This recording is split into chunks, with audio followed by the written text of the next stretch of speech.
shortly look at delivering energy access in the developing world.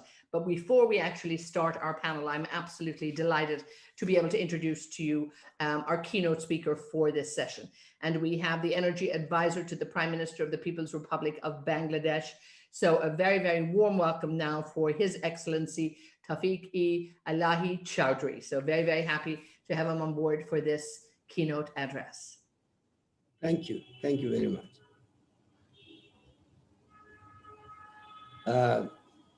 Fellow panelists, moderator, ladies and gentlemen, it is indeed a great pleasure for me to be here in this difficult time when the world is being ravaged by pandemic. I congratulate the organizers, particularly the Atlantic Council, to go ahead and still address the pressing issues that we'll have to face in any case.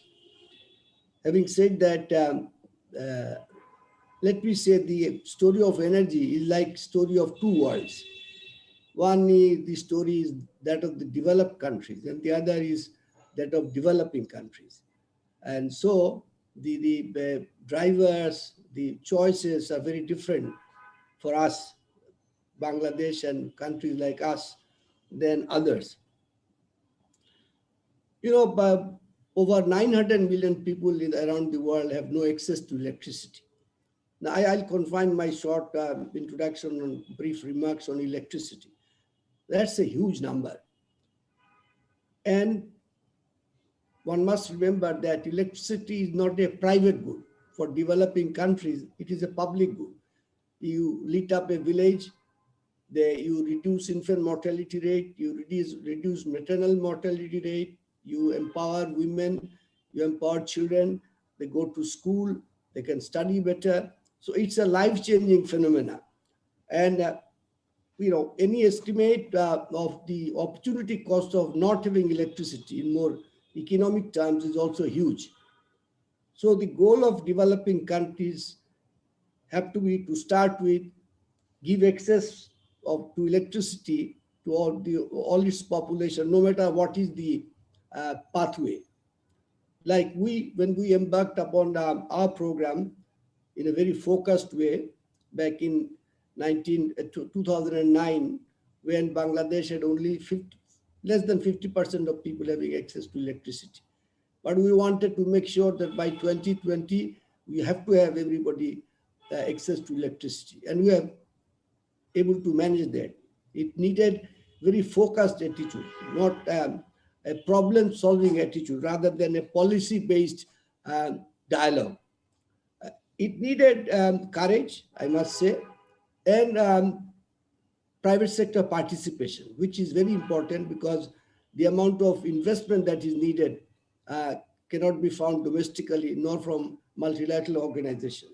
We have this last decade mobilized about $20 billion in foreign investment and foreign private investment. You know, my friend Steve of Excelerate is here. They also have invested in Bangladesh. So we were able to mobilize the resources, and parallel to this general problem-solving approach to access to electricity, we also pursued in parallel some creative solutions.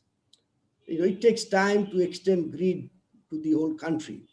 So we took to installing solar home system in villages, parallel to extension parallel to the increasing generation and extension of grid. Now we have about 5.5 million households, 10% of households in Bangladesh, who have access to electricity through solar home system. So this was a parallel process that we followed. Now, the stage that we have come to pass, and I mean a lot of other countries will face the same choices, is to decide on an energy mix that we would like to follow. The energy mix, to start with, we were not focused on the mix rather than on solving problem. Now we are taking a good look at what energy mix would be sustainable in the future. So along with gas and little coal that we have introduced imported LNG in the market. We are about to get electricity from nuclear power in about 2-3 years' time. We are importing electricity from India, which helped us tide over the acute crisis that we had. And more importantly, this provision of electricity has started a virtuous cycle of growth and development. And we are able to consistently meet a GDP growth rate of 6% and above, with fiscal balance, with external balance steady on course, and a wide-ranging improvement in the life of people rather than only income. Infant mortality went down, maternal mortality went down, more girls were going to school. So this was the and we are able to service the investment, foreign investment, private that we made comfortably, because the economic growth was supporting this process. Now, as we change our course slightly, when we have to look forward, because we still have to add another, let's say, double our generation capacity next 10 years' time. I may add here, the term transition that is used generally, it doesn't apply to countries like Bangladesh, developing countries. We still don't have much of a capacity to make a transition. And the challenge of transition is very different from the challenges of expansion. That doesn't mean we are not responsible towards our strategy towards environment. We are trying to address it very differently. We would like to focus on energy efficiency, energy conservation, energy responsibility, and not only energy efficiency in production, generation, and transmission, but also along the production chain in the economy, whether it is industry, whether it is agriculture, whether it is service sector.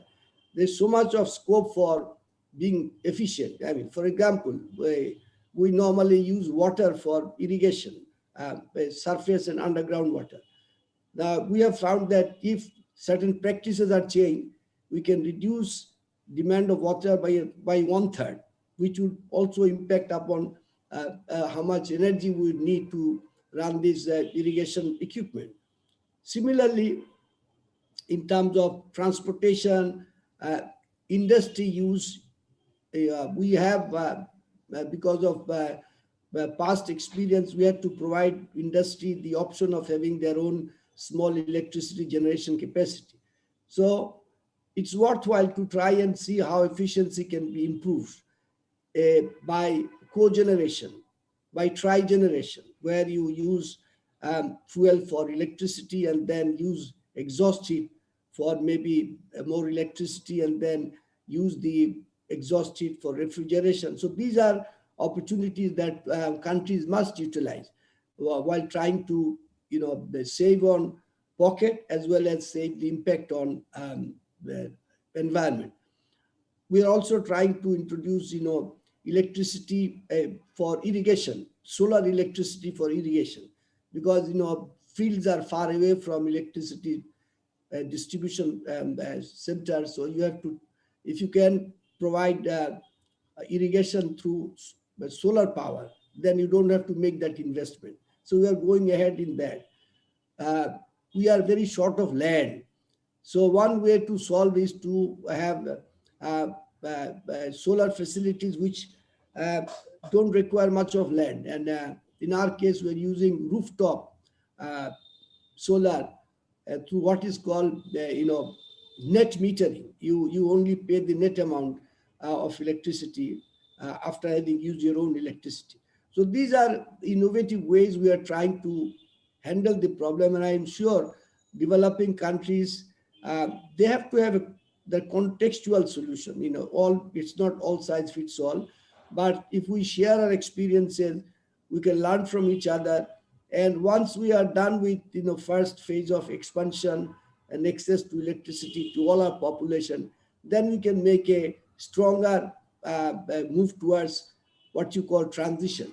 But let me caution, there is a major constraint to any expansion of renewable energy, because there is no storage. And unless the world finds a very affordable utility side storage, I mean, I don't see much headway in making the renewable energy mainstream. Because in any case, we'll need energy during the night, and we can't afford to have capacity which will lie idle during the day and only be used during the night. So I hope the researchers, activists will find ways to promote technology which will provide us utilities scale storage facility. And that would be extremely helpful for us to pursue transition, as you call it, or net zero emission, as you call it, in the future. Thank you very much. And thank you indeed. Thank you so much, Your Excellency Chowdhury. Always a delight to hear from you and look at the great work that's going on, the great possibilities that are there. But as you say, so much more to be done to make sure that a country like Bangladesh gets the opportunity, I think, really more than anything else, to get on board with the energy transition, the focus. So I really want to thank you for being part of this. Thank you so much. Thank you. And indeed, thank you also, of course, for setting that scene for our next panel. I mean, our next panel is really going to look at delivering energy access in the developing world. And, as His Excellency Chowdhury said there at the moment as well, too, it's not the same access in every country. And there are so many differentials that everybody needs to take into account, and so much work to be done and so much work still to be done. And it is, the big dilemma in terms of getting people out of energy poverty and at least, getting them connected and giving them energy. And in some areas, I mean, that's the absolute key, essential focus that people are looking on.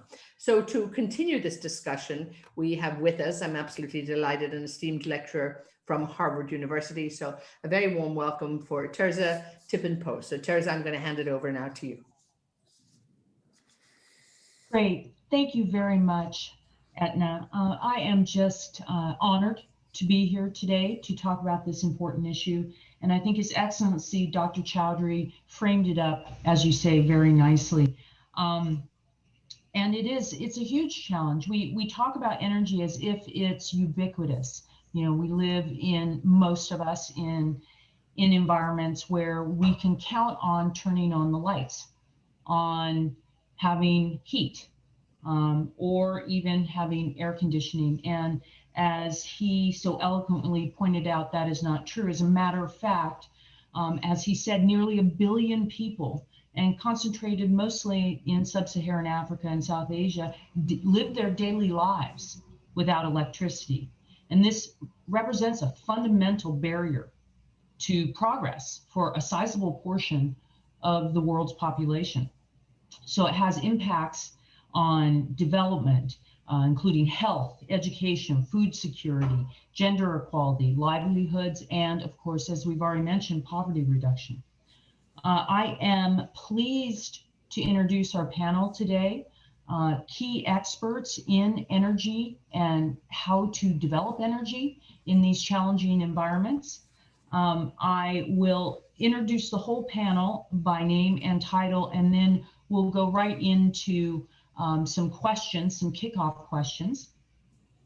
And I want to thank our audience members for joining us today. I know it's an exciting day in the United States where I'm sitting, and I'm glad that you've taken the time to also join us with this panel. So on our panel today, we have excellent representation about the very areas that His Excellency Dr. Chowdhury was talking about. We have Alain, who is CEO of Africa 50, Melanie, Kenderdine, who is principal of Energy Futures Initiative. We have Mele, which he is the group managing director for the Nigerian National Petroleum Corporation. We have Stephen Kobos, who is president and managing director of Excelerate Energy. And we have Dr. Sama Bilbao-e León, who is director of the World Nuclear Association and also Kerry Adler, who is President and CEO of SkyPower Global. And I welcome the panel. Thank you for joining us here today. I'm going to start right away with Alain Ewos, CEO of Africa 50. So as I just mentioned in the opening remarks and was emphasized in Dr. Chowdhury's remarks, Africa is a focus. And so since Africa is the region with the lowest level of access to energy, be it fuel or electricity, can you please tell us what needs to happen to improve this? And how is Africa 50 positioned for improving energy access in Africa? Well, thank you, Terzah, for that introduction, and thanks to the Atlantic Council for inviting me to this important event. For those of you who don't know Africa 50, we are an infrastructure investment platform founded under the auspices of the African Union to help close Africa's infrastructure gap through private investment and PPPs. We develop and invest in bankable projects in Africa, but functioning like commercial entities. Our shareholdings comprise 28 African countries, the African Development Bank, which is our sponsor, and 2 African central banks. And we invest in all kinds of projects in many sectors. But let me back to the questions. To improve energy access in developing countries, really, but in our case, in Africa, we need significant increase in investment across the entire energy sector value chain. In the electricity sector, which will be my focus because this is also the focus of Africa 50, this will mean massive investment in generation, transmission, and distribution.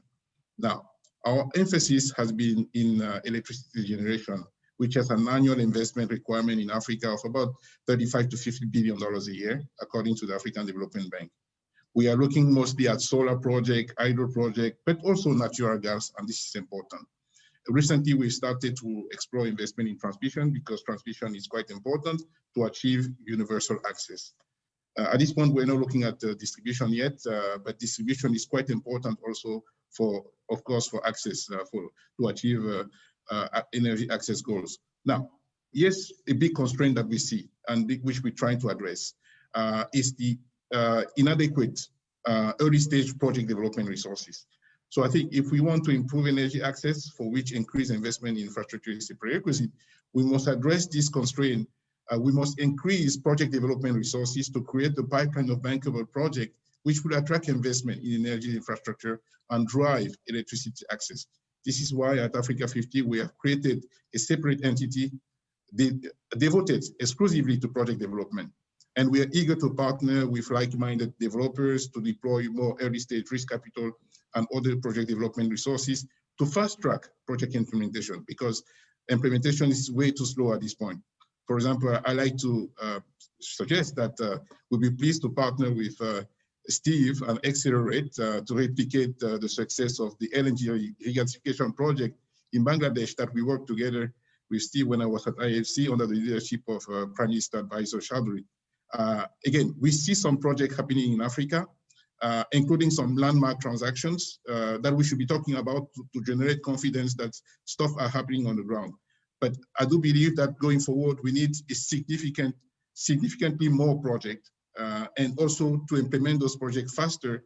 Otherwise, we won't be able to achieve the SDG energy access goals. So, but in my opinion, to do that, we need to focus more on private investment. There's just too little private investment being invested in infrastructure in the energy sector in Africa, so we need to do a bit more. So that means that we need to improve the enabling environment to enable those investments to come, strengthen bankability of utilities, etc. But we should also ensure that risks are allocated equitably among project participants. Now, one thing that we need to do, in addition to allocating a lot of resources to large-scale grid-connected projects, we should find new business models for decentralized generation, which I believe should be an important component of any access strategy. And what we also should do, we should look for efficiencies. There should be a strong focus on efficiencies that would decrease the cost of generation, transmission, and distribution, as well as reducing the funding that is needed to achieve Africa's energy access goals.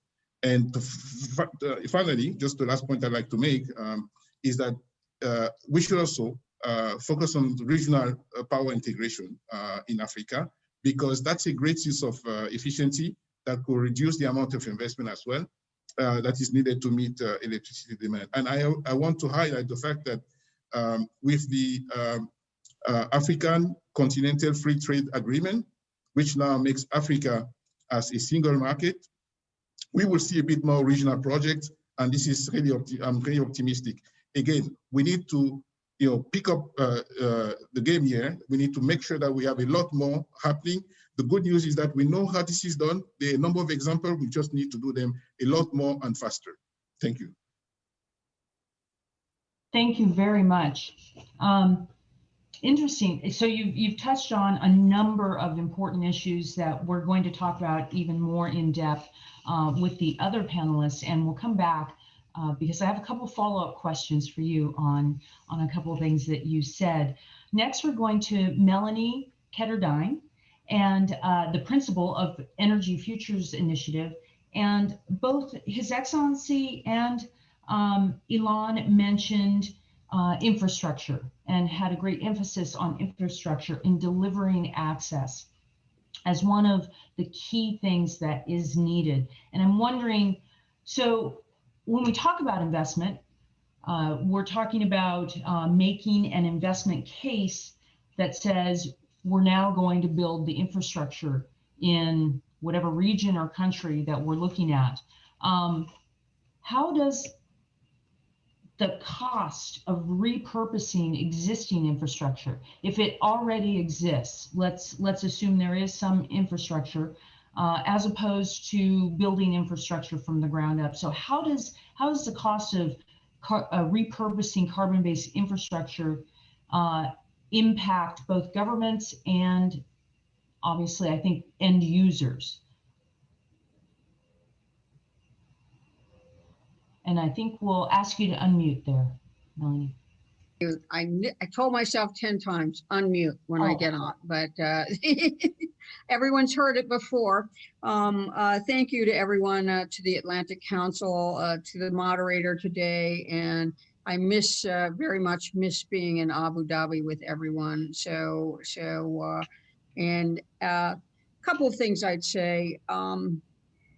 The cost of repurposing infrastructure, actually energy infrastructure, is much more an issue with developed countries than with developing countries. And as my dear friend Alain pointed out, investment in new infrastructure is very important in Africa.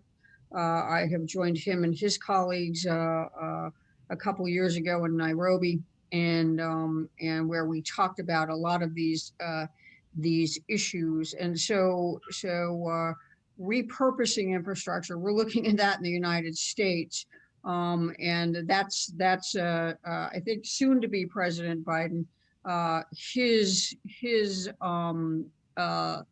one of his campaign mottos is "Build Back Better." And part of that obviously is repurposing existing infrastructure. And I'm spending a fair amount of time looking at how you can repurpose existing gas and oil infrastructure, looking at pipelines. Can I use, how much of those pipelines can be used for hydrogen? Can we multi-purpose hydrogen and CCUS pipelines, et cetera, et cetera. So here I think it's more build back better in the developing world and the least developed countries. It's build better and not build back. And so I think that I've had much more of a focus on that. As Alain said, you can tell we've been working together a lot. There's a need for massive investments in clean energy and the associated infrastructure in Africa, and also in parts of Asia, developing Asia, where electrification rates are lower than in developed Asia. And I it was posed to our panel in the documents we received that renewables have scaled and have become cost competitive with fossil fuels. I think that needs to be qualified quite a bit. And I worry about cost, obviously, from a least developed country perspective. And let me just give you an example.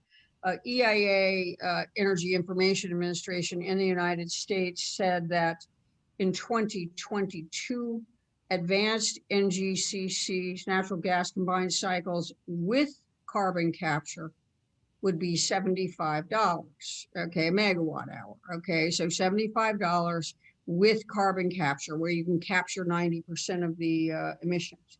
It also said that solar would be $63 per megawatt hour, so less than the 76, and that wind would be, I think, 59, okay, so 63, 59, 76. The problem is that does not include the cost of storage and battery storage. And Lazard would say solar PV with battery storage is $120 to $150. So we need to be very, very careful, especially when we're talking about the developing and least developed countries, that we do not propagate the story that renewables, wind and solar, are cheaper than natural gas with CCS, because again, that does not include the cost of storage. And so that's one thing I would say. Another thing I would say is that, and again, Alain alluded to this, Africa has 5 regional markets, okay, for electricity. 2 of them are relatively well developed. 3 of them are less so. And the countries in Africa, and I'm very happy to hear about the single market, Alain, the trading market that you described, because interregional transmission will be very important in an area like Africa and Southern Asia, that interregional transmission, so that you can move in Africa, for example. The solar's a lot of solar in Northern Africa, along the Congo, potential for a lot of hydro, offshore Senegal, a lot of natural gas. The interregional transmission and the rules for that, electricity transmission across countries, across regions, needs a lot of work in order to fully electrify the continent. And so just a few thoughts on cost. Okay, let's be very, very careful to not propagate myths about costs of these things. Wind and solar are a variable and they need storage. So let's be careful about that. I like in Africa the natural gas focus, the hydro focus, and solar focus, hydro focus in Asia as well. A lot of glacier-fed hydro, obviously, in Asia. The problem in Asia is the glaciers are melting. It's a problem all around the world. They're melting in South America. And so they're melting in the northwestern US. We need to be careful that we're going to lose hydro in the end because of melting glaciers, another issue. So just wandering around a little bit, but a few thoughts on building better and regional infrastructure and regulation needs. So thank you. All right, thank you very much, Melanie. I have about 6 follow-up questions for you, but we'll come back to that. Excellent point, and I like the build better as opposed to build back better, because it is in the more developed world, that's sort of our mantra in our heads. Next, I am very happy to have on our panel Mele Kerry, the Group Managing Director for Nigerian National Petroleum Corporation.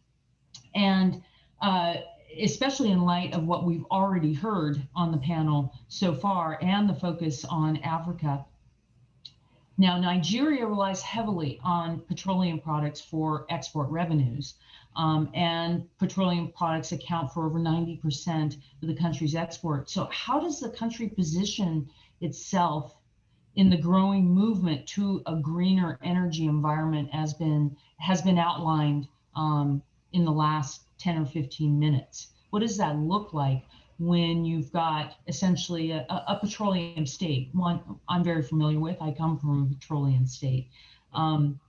So in your opinion, how does Nigeria deal with that? Oh, unmute, please.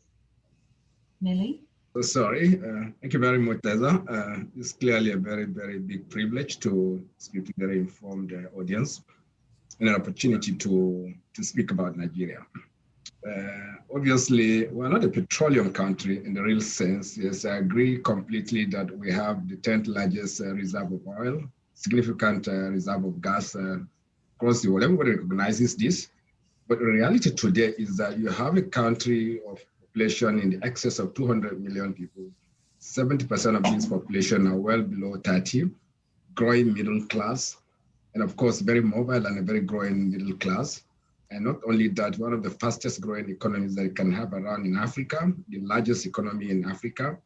And of course, more importantly for us today, an energy deficient country. Over 60% of our country is not electrified.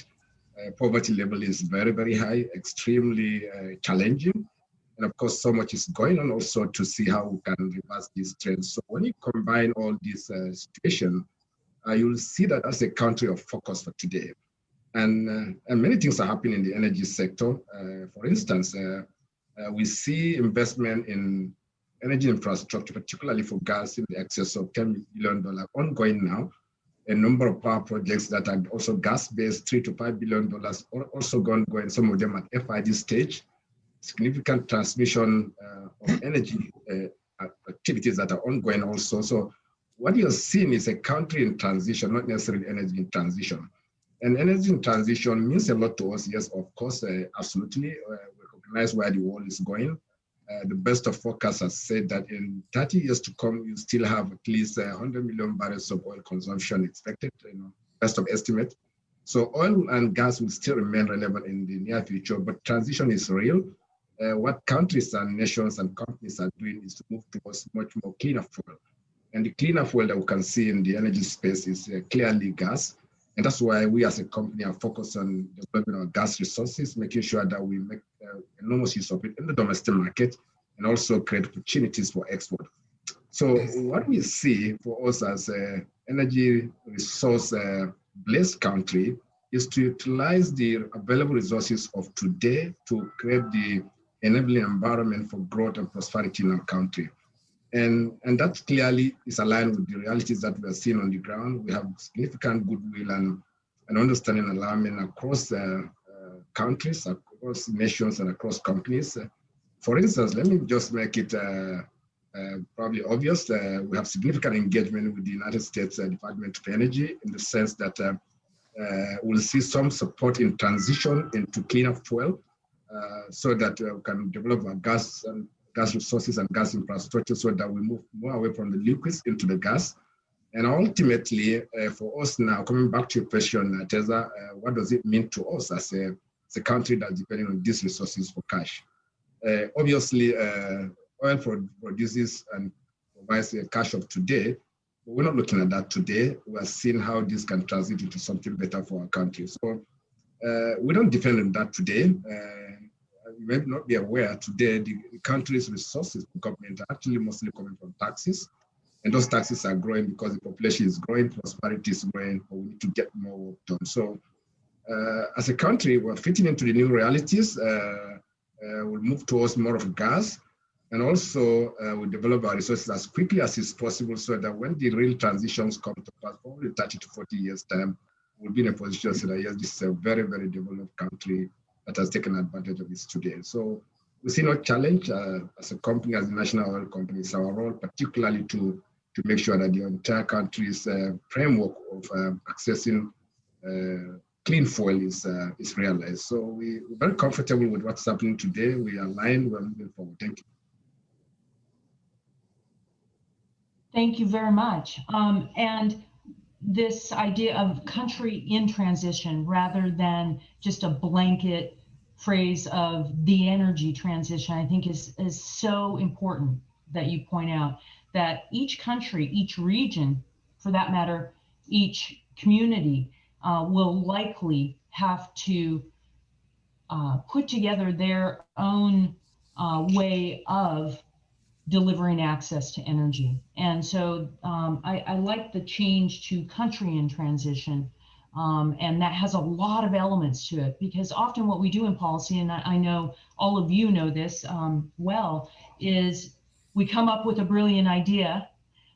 We go out and we tell people this is a brilliant idea, we should all do it this way. And it doesn't quite fit, or it doesn't fit at all in the regional or country environment. And so I call it don't be a UFO, and there is no such thing as a silver bullet.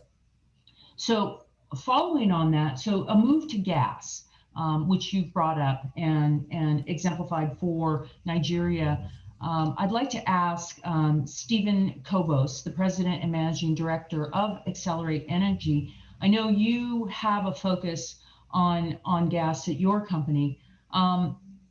But with coal and oil still accounting, and I'm kind of keeping on that theme as we talked a little bit about Nigeria's country transition, with coal and oil still accounting for 60% of the total energy consumption in the world. Why do you believe LNG is the future? And how do you reconcile that with some of the things we've already heard around renewables? Well, Terzah, I would say my coworkers at Excelerate, our twin passions are things that are brought to light here. One, doing everything we can to displace coal, especially in emerging markets. And secondly, as the Honorable Advisor, Dr. Chowdhury said, doing something about the billion people that still have illumination from kerosene or wood. And let's go beyond that, the 3 billion people who have electricity, but it's less than all of us have powering our refrigerators and a few other modern conveniences. And how do we help those people get out of poverty and quit being a slave to the water pump, being a slave to cooking, being a slave to laundry, and get education and advance. It is a hard thing to do, but it can be done in tandem. And gas is critical to doing that. The reality is, there have been a lot of programs so far in the conference talking about coal. It's a force multiplier for CO2. I mean, it's just ridiculous that 39% of annual CO2 emissions from fossil fuel come from coal. That's not good under any stretch of the imagination. You look at, and let's talk first about LNG, which is what we do. We're focused on coastal or accessing from a coastal environment. We have terminals around the world. Some of them are providing baseload capacity for people that just need as much gas as you can get every single day. Some are mid-merit, where they're chasing pressure on a particular power plant. And some are sitting there as peaking supply, waiting for a hydropower dry season or drought. And then our usage ramps up. Or maybe a cold winter where, but for being able to access gas, suddenly you're burning fuel oil when you have a very cold day and you're undoing the good that your renewables did. So we're excited about the way that LNG is a good partner. It's really the only fossil fuel that serves all those three types of dispatches. And it can make a sudden violent impact on the system as well as making the system more reliable. If we were in Abu Dhabi, I'd take you down or up the road to Dubai World Dry Docks, where one of our FSRUs in dry dock right now. It can send out 1 billion standard cubic feet a day in less than no time or no advance warning. So if there's some significant part of a system goes offline, we can ramp up instantly and ensure security of supply within a system. So I think that for me, it's a no-brainer. we can provide all these different forms of dispatch. We can do it affordably, reliably, and do it cleaner than coal. In terms of renewables, we are a better partner. We do partner with with hydropower, water generation. We partner with solar and other intermittents. We are a backstop for intermittency. And frankly, having that peaking LNG availability is going to allow countries to ramp up their renewables. And you're seeing that Dr. Chowdhury started to mention, I know they've added a large solar park in Mongla. They've added wind power in Mongla. They're at a port city in Bangladesh, and having the ability to complement and preserve the risk profile for the system of those renewables is going to allow them to scale it even more. So we're kind of passionate about it.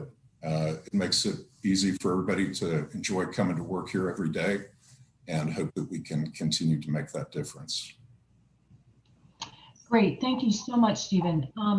Again, I'm hearing a re-emphasis on regional and local solutions, that one size does not fit all, that gas is part of the energy mix, and what part does that play? It can be very specific to areas such as in Bangladesh, which you see various regional solutions to energy access. But we, again, I'll go back to a fundamental tenet, which is the important thing is twofold. One, that people can turn on the light switch, can heat their homes or cool their homes or have all the things that electricity provides, while at the same time it's done in such a way that the ratepayer, the end user, it's affordable. And I think we're going to get into that just a little bit more here in the next couple minutes. Next is Dr. Sama Bilbao-León, General Director of the World Nuclear Association. So in this energy mix, as we've been talking about gas, of course, coal and its prominence still, but with all of the carbon downsides to that. What kind of advantages does nuclear energy provide in the developing world situation, and what are some of the challenges?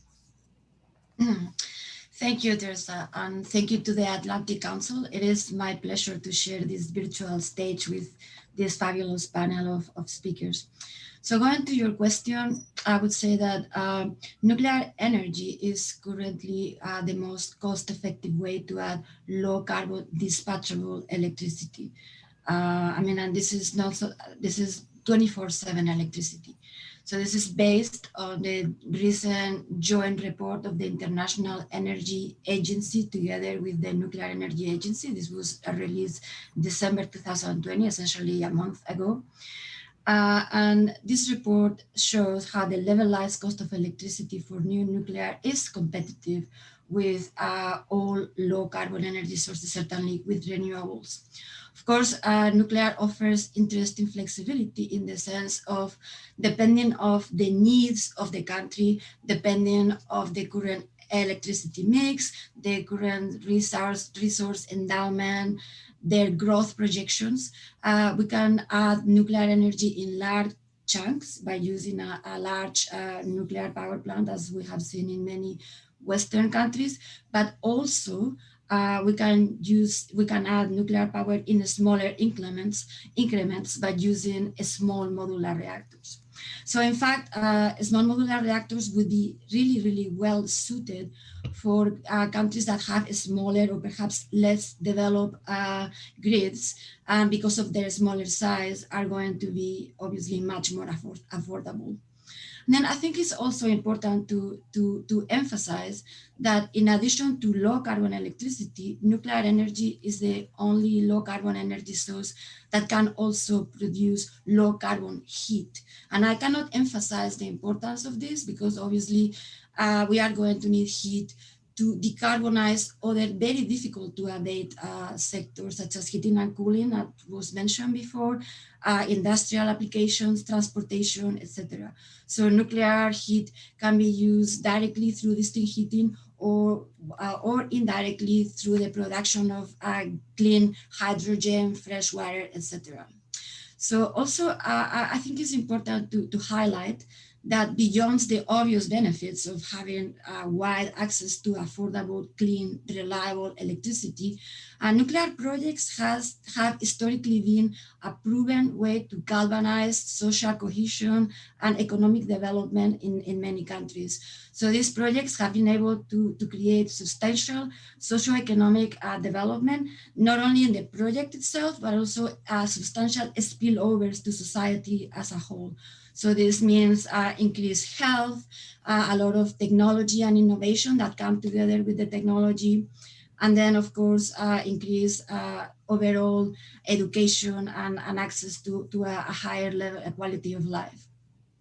So finally, you mentioned a little bit about the challenges. I would say right now, one of the big challenges for the deployment of new nuclear, particularly in developing countries, is going to be the financing.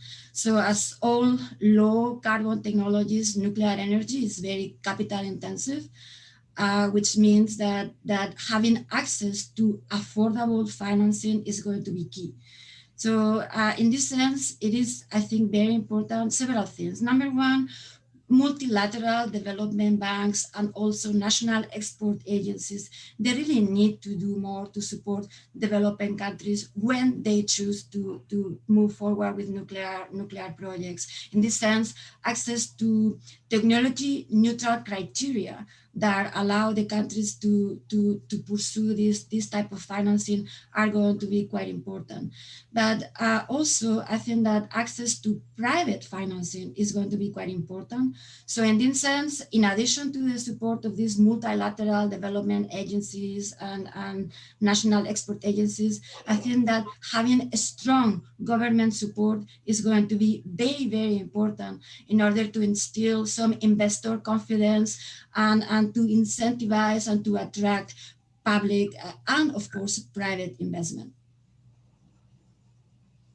Great, thank you very much.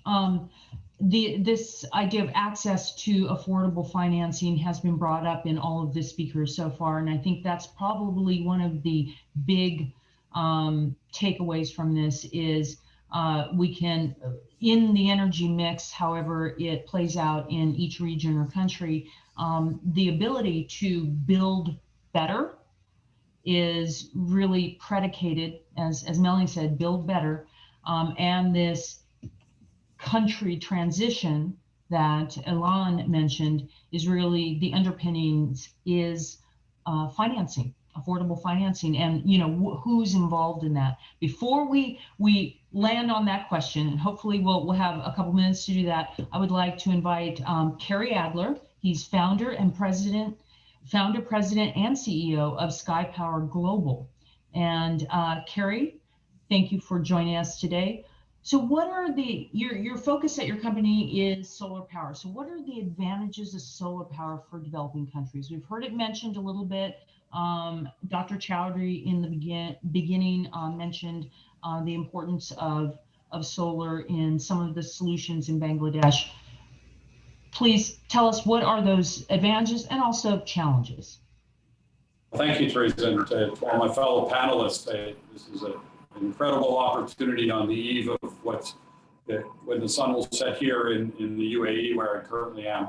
I think, and President-elect Biden becomes the president, I think it's the beginning of a brighter future for billions of people around the world, as I think that's a plan that's going to resonate with other heads of states and in boardrooms and in banks and DFIs around the world. Solar is on a faster track than many of you may be aware of, except maybe Alain. I know that you're right in the sweet spot of where we focus, which is Africa and Southeast Asia. We start with the premise that every human being has the basic right to power. And it's a child who's growing up in school, so his day doesn't end at sunset. And when you look at 1 billion people in the world today that do not have access to basic clean electricity, It's not about building better, it's about build. And to get that power, you have to look at the quickest means to do that, not only for those children, but for those children's children, because climate change is real. And while the world is still struggling with this pandemic, we are going to need another vaccine, and that's for climate change. And this is a monumental time in history. We're going to have a U.S. administration that's going to be very pro, as you all know. And I can tell you from my personal discussions with John Kerry, a dear friend, the United States is going to do their very best to lead the world to a more renewable future. And a renewable future starts with 50% renewables. Coal, we've seen the last coal plants shut down in my home country in Ontario. And if you look at India, where we're very active, to see Prime Minister Modi and his 450 gigawatts of solar. Why does solar work? Today's solar energy, levelized cost of solar energy in parts of the world like the Middle East is under 2 cents. Today, the cost of battery storage, you add another 3 to 4 cents, depending on what type of battery storage. We start going into sub-Saharan Africa, where credit perhaps is not as good as some of the countries here in the Middle East with the GCC. And you're looking at a 6-7 cent power. In fact, SkyPower, we have a team on the ground right now. We started a project in the DRC for 1 gigawatt. That's the Democratic Republic of Congo. We've got a project in Uzbekistan for 1 gigawatt. We have 700 megawatts in South Africa. All those are sub 6 or 7 cents. Now, storage is coming of age. And when it does, which is very soon, when storage comes of age, which will bring it from 3.5 cents to 2.5 cents, and we forecast that'll be by 2023. That's 2 years from now. You will see power throughout the world, firm power, at sub 6 cents, sub 5 cents. So yes, we wouldn't be here today if it wasn't for natural gas. I can't speak to nuclear because I don't really understand how you would deliver nuclear or other forms of fossil fuel to 1 billion people, because building those transmission lines and building those pipelines, I think we got to recognize that's a bit of a fairy tale. How are we going to get the power to those people's door, like you said, Terzah, when you turn the light switch on to get power? So solar answers the question, because solar is truly decentralized. But as Alain said, quite frankly, he's correct. It's about the cost of capital. You said, Terzah, Alain said we need to get more access to capital. We're in the market right now raising $500 million or so, because capital is key. The lower the cost of capital, the easier it is to deploy solar. And yes, natural gas is a good complement for solar, as is hydro, but hydro is not as reliable because of climate change. But over time, as Sahel al-Masri, the honorable minister here, has said repeatedly, 40 to 45% is going to be solar, and they're doing it here.